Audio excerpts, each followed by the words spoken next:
One of the big goals for us today was changing ground contact. So at the start of the session, we found we're catching a lot of shots where we catch it very ground early, or it's a little bit thin. So contact is really quite inconsistent. As you strike the golf ball, the club was traveling too upward, not downward enough, and you were bottoming out and hitting the ground a bit too early. Travel an average of 0.9 down.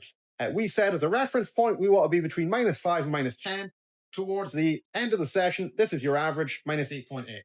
Hence, you're hitting much better shots. Okay. So on the left-hand side here, note the ball position. So the ball is placed really off the front foot. On the right-hand side here, we're not using a ball on this one, but you'll note the club is positioned in a spot where the ball would be very much towards the back foot. This is our first key change. Additionally, shaft position is very much changed. So now it is leaning very forward, whereas before it was kind of straight up and down. And this is really key for you.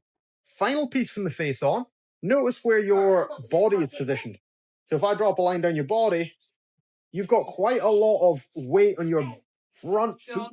So on the left-hand side, just visually, we look as if we're kind of standing a little bit on this leg.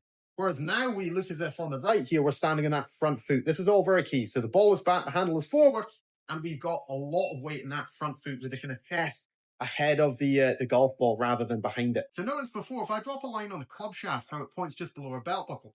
Notice now if I do the same, it points more like your belly button.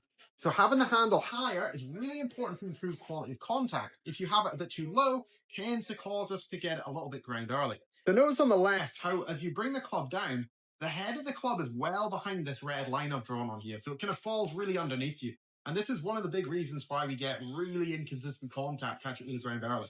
And this contributes to you swinging a bit too up on it and all that sort of stuff. So on the right here, watch as the club orbits around you and you'll see how it works much more in front of you. This is cool.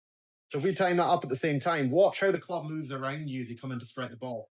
So on the left, it's kind of coming from underneath. On the right, it's much more in front. You're doing a really good job here on the right. This is this is like really close to what we want to see. This is wonderful. Now to help us with this, I've hopped an alignment stick just behind us, positioned quite vertical, like roughly 80 degrees. So keys here, from the down the line, the handle is higher, and we're trying to get the club working a bit more kind of in front of us and to the left.